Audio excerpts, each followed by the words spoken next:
Улсын хурлын дарга эрхэм гишүүдээ Монгол Улсын хүний эрхийн үндэсний комиссоос 2025 оны 3 дугаар сарын 31-ний өдөр улсын хурлд ирүүлсэн Монгол улс дахь хүний эрх хэрэгжүүлээний байдлын талаарх 24-р хэлтгэлийг Монгол Улсын хурлын чуулганы уралдааны дэгийн тухай хуулийн 115 дугаар зүйл заасны дагуу хууль зүйн байнгын ороо 2024 оны 25 оны 4 дугаар сарын 30-ны өдрийн хуралдаанаараа хэлэлцлээ. Монгол улс дахь хүний эрх хэрэгжүүлээний байдлын талаарх 24-р хэлтгэлийг байнгын орооны хуралдаанд Монгол Улсын хүний эрхийн үндэсний комиссийн дарга сүнжид болон сэдэв тус урыг хариуцсан илтгэгч комиссийн гишүүд танилцуулсан болно. Монгол Улсын хүний эрхийн үндэсний комисс уг илтгэлийг судалгаа, тайлан, хяналт шинжилгээ, үнэлгээ, иргэдээс ирүүлсэн гомдол мэдээлэл, дүгнэлтэд үндэслэн дараах 6 бүлэг сэдвийн хүрээнд бэлтгэсэн байна. Үүнд 1. Монгол Улсын их хурл болон аймаг нийслэл сум дүүргийн иргэдийн төлөөлчдийн хурлын 2024 оны ээлжид сонгуулиар сонгуулийн эрх бүхий иргэд нийтээр шууд тэгш эрхийн үндсэн дээр саналаа чөлөөтэй нууцаар гаргах үндсэн зарчмыг хэрэгжүүлсэн байдалд дүн шинжилгээ хийж шийдвэрлэх асуудлыг тодорхойлж цаашид авах арга хэмжээний талаар 2. Өмгөөлөгч, сэтгүүлчийн аюулгүй байдал, хууль тогтоомжийн хүрээнд мэргэжлийн үйл ажиллагаа явуулах боломж, баталгааг нэмэгдүүлэх талаар 3.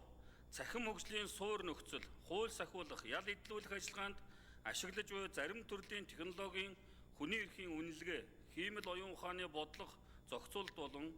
хүний хувийн мэдээллийг хамгаалах тухай хуулийн хийдэл ба хэрэгжилтийн талаар 4. Цахим технологи ашиглан үйлдэгдэж буй гендер зөөрөлсөн хүчирхийллийн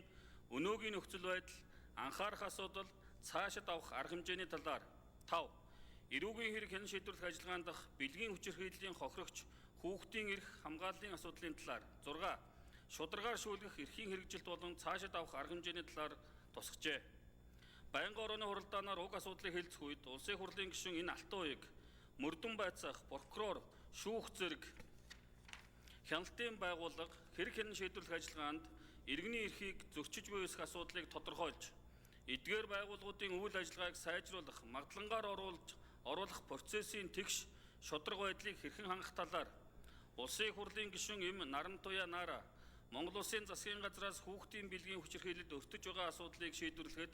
зарцуулсан төсвийн үр дүнгийн талаар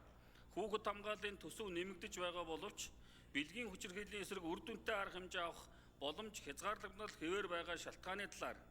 хүүхэд гэр бүлийн хөгжил хамгааллын ерөнхий газрын үйл ажиллагааны үр дүнг хэрхэн нэмэгдүүлэх талаар улсын хурлын гишүүн Даваагийн Цогтбаатар хүний эрхийн үндэсний комисс нь Монгол Улсын хурлаас томилогддог байгууллагын хувьд хэвлэлийн эрхчлөөний тухай хуулийн хэрэгжилт,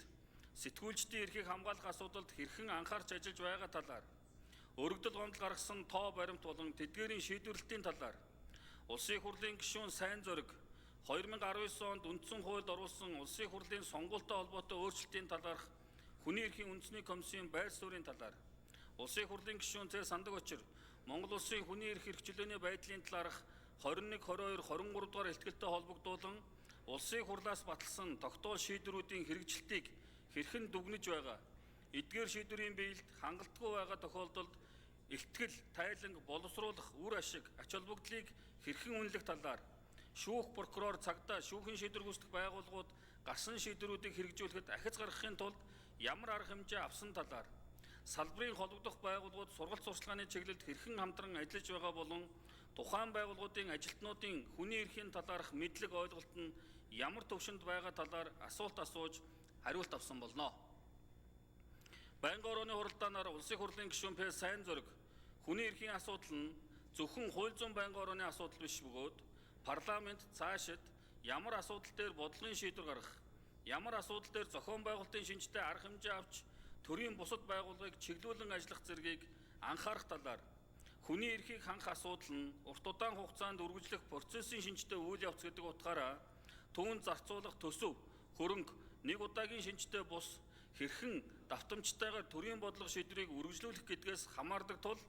илтгэл тусгасан саналуудыг бодлогын шийдвэр зохион байгуулалтын шинжтэй арга хэмжээ, төсөв санхүүгийн хүрэлцээгүйгээс шалтгаалж хүндрэл үүсэж байгаа асуудлууд зэргээр ангилж тодорхой тусах шаардлагын талаар мөн сонгогдох эрхийн хэрэгжилтэй холбоотой үүсэж байгаа болон цаашид үүсэж болзошгүй хүний эрхийн зөрчил, эрсдлийг тооцож, илтгэлдээ тусгасан нь зүйтэй талаар үндсэн хуулийн цэц дээр үүсэж байгаа сонгуулийн хууль тогтоомжтой холбоотой маргаануудыг холбогдох байнгын хороод нь анхаарч, шаардлагатай бол ажлын хэсэг байгуулан сонгуулийн хууль тогтоомжийг боловсронгуй болгох шаардлагын талаар мөн технологиос хүнээ хамгаалах бус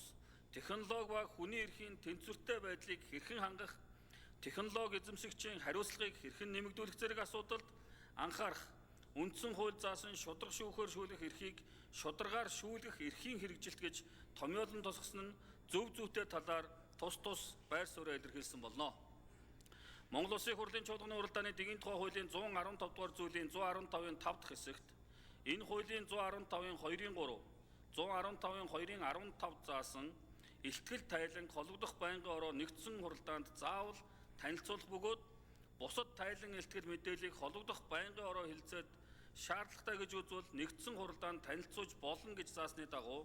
Монгол улс дахь хүний эрх хэрэгжүүлээний байдлын талаарх 24 дахь илтгэлийг чуулганы нэгдсэн хуралдаанд танилцуулж байна. Улсын хурлын эрхэм гишүүдээ Монгол улс дахь хүний эрх хэрэгжүүлээний байдлын талаарх хүний эрхийн үндэсний комиссийн 24 дахь илтгэлийг хэлэлцсэн талаарх хууль зүйн байнгын орооны санал дүгнэлтийг хэлэлцэн шийдвэрлэжихийг хүсье.